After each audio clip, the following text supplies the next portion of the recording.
Olá, amigos traders e investidores. Meu nome é Daniel, eu sou analista de investimentos certificado e no vídeo de hoje eu vou apresentar para vocês uma estratégia baseada no indicador IFR.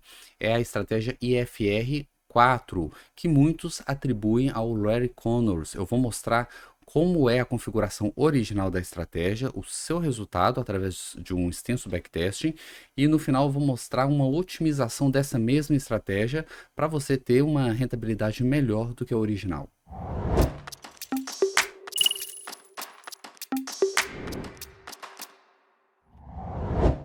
Essa estratégia do EFR4 é uma estratégia bem popular e geralmente atribuída ao Larry Connors. Eu fiz uma pesquisa rápida na internet tentando encontrar a fonte, eu não encontrei essa fonte. Então eu não tenho certeza se de fato é dele, embora ele seja o trader que mais escreveu sobre esse indicador, sobre o IFR, e desenvolveu várias estratégias utilizando esse indicador. Então é provável que seja dele, mas eu não encontrei a fonte, ok?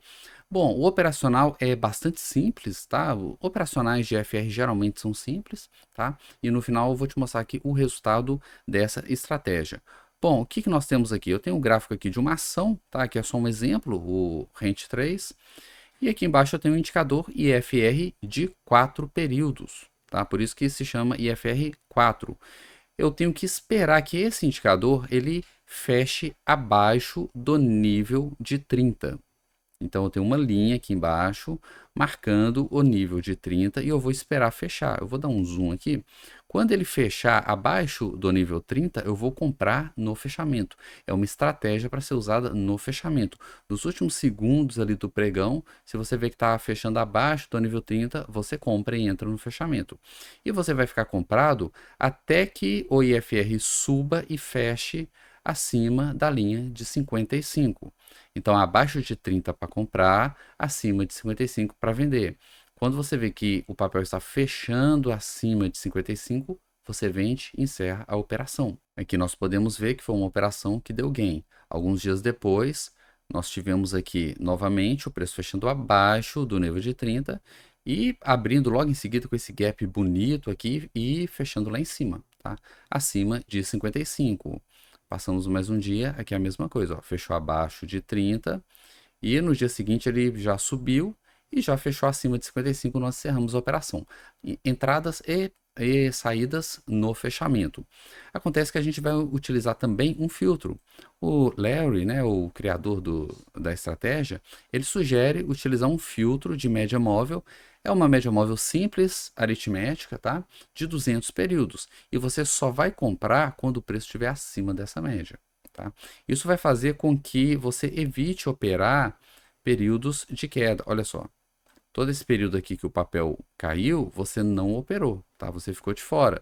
Teve esse stop aqui logo no início, ele cruzou aqui para baixo e você ficou de fora das operações, tá? É para evitar fazer compras durante períodos de bear market. Esse é o objetivo desse filtro. Bom, aqui são só algumas operações, não dá para tirar nenhuma conclusão olhando meia dúzia de operações, tá? A gente precisa de um teste mais sistemático, de um número maior de trades. Para isso, eu utilizei essa plataforma, né, que é o Invest Charts, e testei nos 100 papéis que fazem parte do índice IBXX ou IBRX.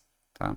Testei em todos eles e aqui nessa tela eu tenho um resultado individual dos papéis. Então eu tenho aqui, por exemplo, JBS apresentou o melhor resultado, deu uma rentabilidade de 215%. Tá? Esse teste ele foi feito de 2013, tá? Início de 2013 até início de 2023, um período de 10 anos. Então nós temos aqui JBS, Taesa, SLC, Localiza, EQTL, Vivo, os papéis que mais renderam utilizando essa estratégia, tá? E a gente pode ver que essa coluna aqui, que é a coluna de resultado, ela tá verde, ela fica verde até aqui, tá? Então todos esses papéis aqui, eles deram lucro nesse período. Aqui nós tivemos alguns papéis que provavelmente não deram sinal, por isso que está zero. E aqui embaixo nós temos os papéis que deram prejuízo, que é numa quantidade menor de papéis. Foram esses papéis aqui.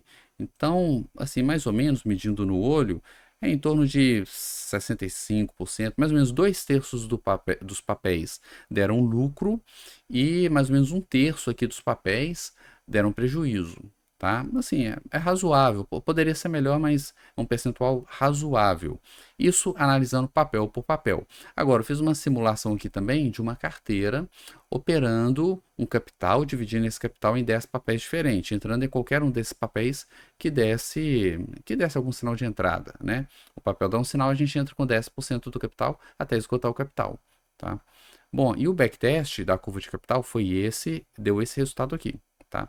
Essa foi a curva de capital operando essa estratégia, dividindo em 10 papéis durante 10 anos. Eu considerei aqui os custos bolsa, que são os emolumentos e as taxas ali de custódia, né, de negociação ali da bolsa. Como vocês podem ver, a curva de capital não é uma curva muito bonita, operando da forma tradicional, da forma original. Então, apesar de ser uma estratégia até famosinha aí na internet, né?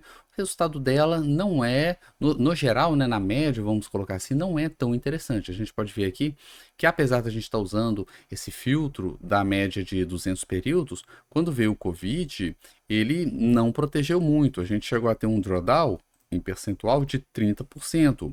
Esse drawdown devolveu metade de todo o lucro que já tinha acumulado até o momento. E mesmo assim, desde então, a estratégia não está dando dinheiro, né? Tem uns 2 anos aqui que a estratégia não dá dinheiro.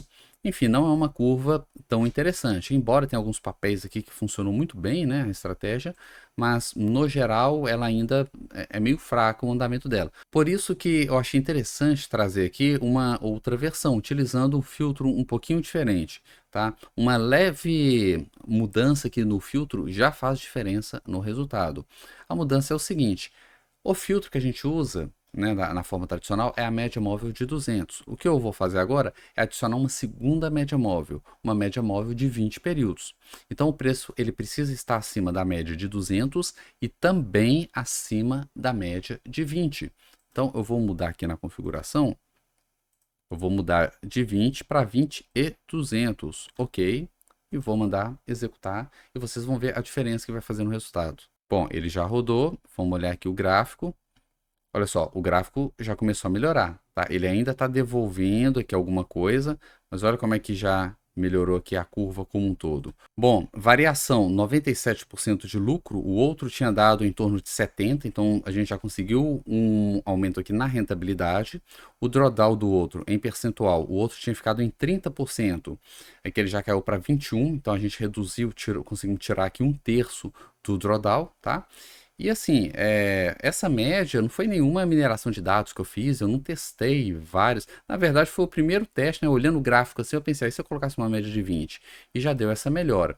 Se você testar mais médias, ou mesmo outro filtro, não quero usar média, eu quero usar um outro indicador, será um momento, um IFR, alguma coisa que para filtrar as entradas. Você consegue até eliminar essa queda aqui no Covid, tá? Consegue eliminar esse drawdown aqui. Isso mostra para a gente a importância de se fazer backtests, porque nem toda estratégia que a gente encontra por aí na internet ela é de fato lucrativa. Às vezes, olhando alguns poucos trades ali, dá a impressão que é lucrativa, mas quando você de fato faz ali um backtest sistemático, pegando um período maior, pegando vários ativos, você descobre que no final das contas ela não dá lucro ou dá muito pouco de lucro. Tá? Por isso o backtest ele é tão importante para descobrir se funciona ou não, e é importante também para a gente saber a melhor configuração. Tá? Uma simples média móvel que eu adicionei aqui já deu um resultado melhor aqui na estratégia, já melhorou.